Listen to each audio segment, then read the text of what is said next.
Assalamualaikum warahmatullahi wabarakatuh.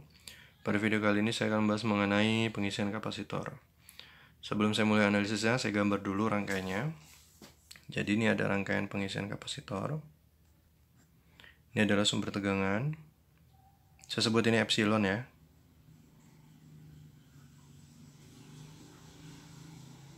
Saya gambar dulu.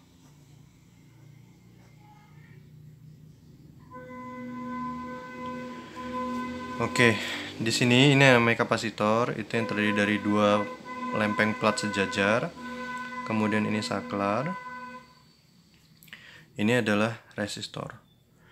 Nah, proses analisisnya nanti kita menggunakan hukum Kirchhoff. Tapi sebelum itu, saya ingin memberitahukan beberapa hal. Di antaranya yang pertama adalah ketika pada saat ini pada saat T0 itu tidak ada muatan yang melewati kapasitor. Nanti itu ada hubungannya dengan grafik yang akan saya buat setelah analisis.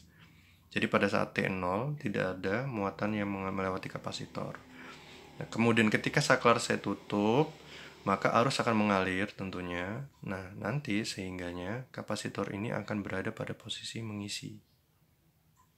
Pada plat kapasitor juga, apabila saya tuliskan di sini plat atas merupakan plat positif, maka plat bawah plat negatif. Sehingga medan listrik akan mengarah dari positif ke negatif.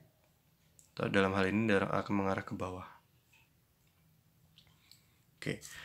Nantinya saya akan menggunakan aturan loop, tapi sebelum itu saya akan sampaikan satu persamaan yang penting juga, di mana Q sama dengan C dikali V, di mana Q itu muatan, C adalah kapasitansi dari kapasitor, V adalah tegangan pada kapasitor. Nah, cukup satu ini aja, tapi ini bisa dipecah menjadi 3 bagian. Satu, yang kedua itu ini, dan yang ketiga adalah ini. Tapi cukup hafalkan satu aja. Gitu ya. Oke, nah sekarang kita gunakan aturan loop untuk mulai analisisnya. Aturan loop ini biasanya ada di hukum Kirchhoff, lebih tepatnya di hukum Kirchhoff kedua. Hukum Kirchhoff kedua itu intinya jumlah tegangan pada rangkaian tertutup akan sama dengan 0. Intinya seperti itu. Nah, kok bisa 0 gitu kan? Karena pada rangkaian tertutup ada yang namanya penurunan potensial. Sehingga persamaannya epsilon dikurangi karena ada penurunan tegangan oleh siapa? Oleh resistor ini. Sehingga sampai di sini dia ada mengalami penurunan tegangan sebesar I dikali R karena hukum Ohm, V itu I dikali R. Kemudian ada penurunan tegangan, penurunan potensial lagi di sini. Nah, besarnya berapa? Nah, yang ini Q dibagi C. Penurunan Q dibagi C sama dengan 0. Karena jumlah tegangan pada rangkaian tertutup sama dengan 0. Nah, kok bisa 0 ya? Karena ada penurunan ini. Maka dia 0. Nah, I itu definisinya merupakan jumlah muatan yang mengalir tiap satuan waktu dikali R dikurang Q dibagi C sama dengan 0. Nah, udah sampai di sini tinggal pindah-pindah ruas aja ini, diperhatikan aja. Yang saya tinggal di sebelah kiri adalah epsilon dikurangi Q dibagi C. Yang saya pindah adalah yang ini, jadi negatif pindah jadi positif, dQ per dt dikali R. Oke. Karena Q sama dQ masih pisah, nanti saya gabung, tapi pelan-pelan. Ini dulu yang saya pindah, sehingga epsilon dikurang Q dibagi C dt sama dengan dQ dikali R. Nah, dQ yang ini saya pindah ke bawah, R-nya saya pindah ke kiri, yang ini saya pindah ke kanan. dt per R sama dengan dQ dibagi epsilon dikurang Q dibagi C. Oke, nah kalau udah gini kan Q-nya sekarang temenan nih sama dQ. Langkah berikutnya saya integralkan kedua ruas. Yang sebelah kiri itu dari 0 ke T, pasti ya, karena tadi ada hubungannya dengan, nanti ada hubungannya dengan grafik. R akan sama dengan, nah integral dari 0 ke Q. Nah ini kenapa 0? Karena pada saat T0 tadi tidak ada muatan yang melewati kapasitor. Jadi dQ per epsilon dikurang Q dibagi C. Oke. Nah, 1/R merupakan konstanta. Jadi kita integralkan yang kiri dulu ya, karena lebih mudah gitu. 1/R kan konstanta, maka dia keluar. Nah, 1/r udah keluar, maka tinggal dt sendirian. Karena 1/r udah keluar. Nah, integral dari dt, depan dt kan ada 1. Maka sebenarnya ada t pangkat 0. Kalau t pangkat 0 diintegralkan, maka menjadi t gitu aja. Kemudian nanti masukkan batasnya. Lebih mudah. Nah, kalau yang ini, kita pakai permisalan. Jadi saya sebentar ini agak, biar nggak boros ruangnya.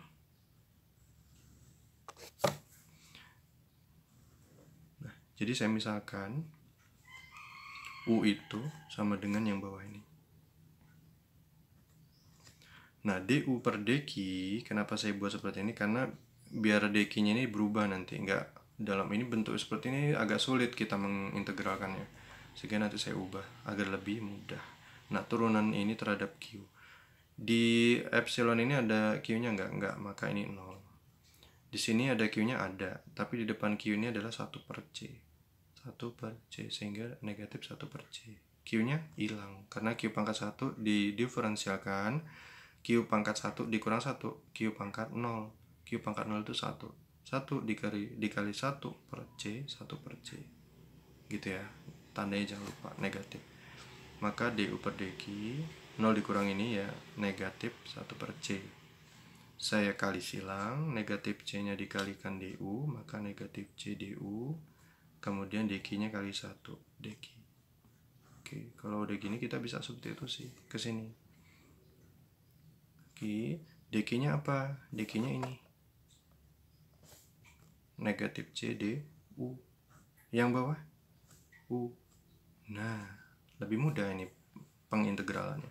Ini kita masukkan batasnya dulu. Jadi batas atas t dikurang batas bawah 0, jadinya apa? T. Maka t dikali 1 per r, t per r.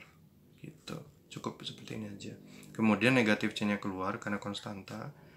Yang tinggal di dalam integral hanyalah du per u. Nah, ini tinggal ini yang ada di integralnya, dalam integral. Negatif c bisa saya pindah, sehingga jadi negatif t per rc. Kenapa jadi negatif? Karena ada negatif di depan c. Kan sama dengan integral dari 0 ke q du per u. Oke, saya ke sini ya. Nah, jadi tadi hasilnya adalah negatif t per rc sama dengan integral dari 0 ke q untuk du per u. Nah, integral 1/u du itu adalah ln u. Maka di sini negatif t per rc sama dengan ln u. Nanti masukkan batasnya. Tapi u-nya saya ubah dulu. U-nya apa tadi? U-nya ini nih. Nah, saya ubah dulu. Negatif t per rc ln epsilon dikurang q dibagi c. Nanti baru bisa dimasukkan batas-batasnya. Masukin batasnya. Sehingga negatif t per rc sama dengan ln q dulu, batas atas dulu, q bagi c, dikurang batas bawah ya. Jadi ln dikurang batas bawahnya 0. 0 dibagi c, 0.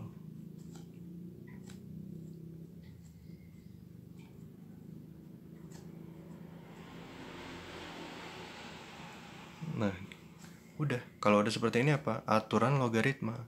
Kalau logaritma itu dikurang, maka jadinya dibagi. Sehingga negatif t per rc akan sama dengan ln epsilon dikurang q dibagi c dibagi dengan epsilon. Oke. Nah, sekarang gini. Ln ini sebenarnya kan ln itu sama dengan log basis e. Nah, jadi misalkan gini. Log basis 10 dari 100 itu berapa? Berapa kira-kira? 2 kan? Nah, artinya 10 pangkat 2 itu 100. 10 pangkat 2, 100. Nah, 100 di sini, itu ini maksudnya. Ya. 2 di sini maksudnya ini. Kemudian ln itu log E. Jadi kalau ini saya masukkan ke sini, jadi log E dari ini, hasilnya ini. Sama dengan log 10 dari 100, hasilnya 2. Maka 10 pangkat 2 sama dengan 100. E pangkat negatif t per rc sama dengan ini. Jadi gitu konsepnya. Nah, saya ubah ke halaman berikutnya karena udah nggak cukup.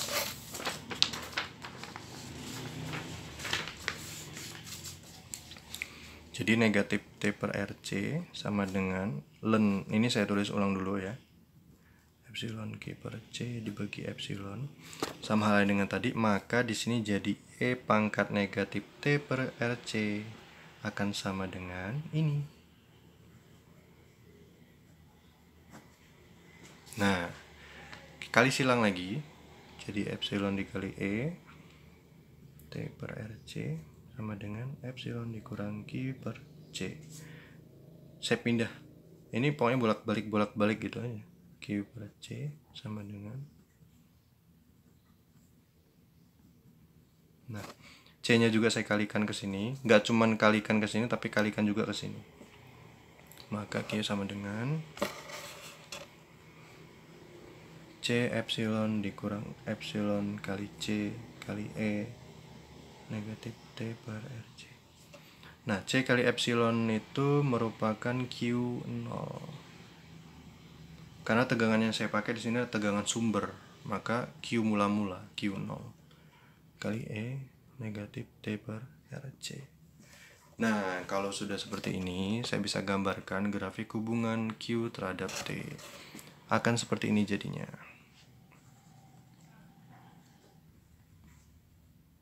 Ini Q. Nah, ingat tadi pada saat T0 itu tidak ada muatan yang melewati. Jadi pada saat T0 ini Q-nya 0. Nah, kemudian akan terus mengisi sampai akan melambat dan habis. Nah, seperti itu yang di sumber tegangan. Jadi yang ada di sumber tegangan, jumlah muatannya ini kan mengalir terus nih. Mengalir terus sampai berkurang terus sampai habis. Nah, kemudian V terhadap T juga grafiknya akan sama. Dari 0 ya. Jadi terus dengan cepat hingga habis, selesai. Nah, habisnya di mana? Habisnya itu pada saat tegangannya sama dengan tegangan pada sumber. Misalkan gini, tegangan pada potensial pada sumber itu 10 volt, maka kapasitor juga akan 10 volt maksimal. Kalau sumber tegangannya 6 volt, maka kapasitornya 6 volt. Nah, seperti itu, nggak bisa lebih. Misalkan ketika baterai itu 10 volt Anda buat untuk mengisi di kapasitor, maka 10 volt nanti, nggak mungkin jadi 11. Nah, jadi di sini mentok di sumber, di potensial pada sumber tegangan itu. Misalkan 10 ya 10, mentok, nggak bisa 11, nggak bisa naik lagi jadi 11 gitu, nggak bisa. Nah, itu maknanya. Kemudian satu lagi grafik. Nah, ini gimana nih kalau grafik ini? I terhadap T. Nah, ini gimana? Nah, caranya lihat di sini, ini Q ada hubungannya nggak dengan kuat arus? Ada. Di mana? Saya gambar di sini ya. Saya tulis di sini. Jadi I itu kan tadi jumlah muatan yang mengalir tiap satuan waktu. Nah, maka ini bisa saya ubah dalam bentuk ini. Sehingga dq per dt akan sama dengan di sini per dt juga untuk yang sebelah sininya. Q0 dikurang, saya tulis dulu aja ya.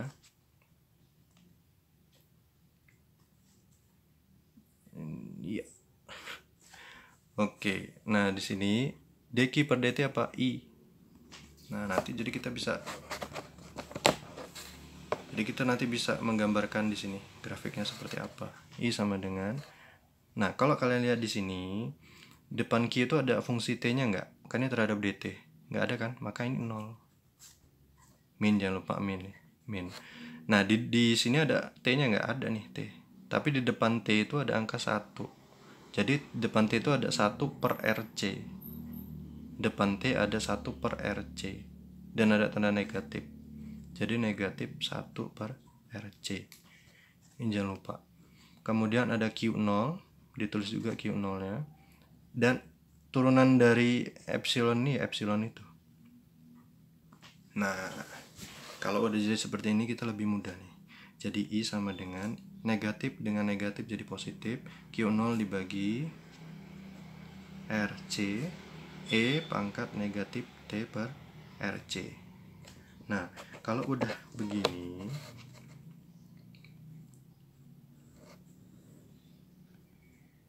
nah Q0 dengan C ini apa? Q0 dengan C, mata mula-mula dengan C, itu adalah VC, V0. Dalam hal ini tadi epsilonnya, tapi saya tulis V0 aja. Kemudian dibagi dengan R, E pangkat negatif T per RC.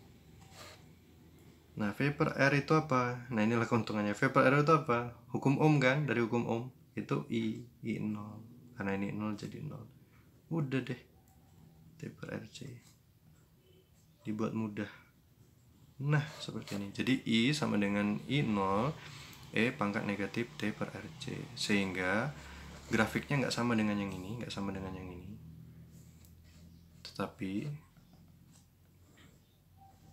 untuk I terhadap T,